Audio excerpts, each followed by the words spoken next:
Niabot na sa 61.33% ang completion rate sa Davao-Samal Bridge Project as of Hunyo 25, 2026, sumala sa Department of Public Works and Highways kung DPWH 11. Matod pa ni DPWH 11 spokesperson Nadine Ortiz, aduna kini positibong slippage nga 0.065% ug nakafocus na karon ang trabaho sa superstructure sa tulay human ma-instalar ang mga box girders ug makita na ang mga haligi sa proyekto. Gipadayag usab sa ahensya nga sa 4.86 billion nga budget kailang gihangyo alang sa 2026, 314 million pesos pa lamang ang na-release. Busa nangayo na sila og dugang pondo sa nasyonal nga gobyerno aron magpadayon ang civil works ni ini.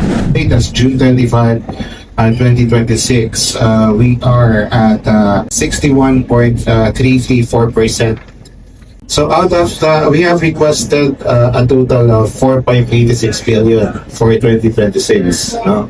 But katong na-release lang for this year is 314 million. But what we are doing is that since we have already requested for additional funds from the national government, aron dire-diretso ang trabaho.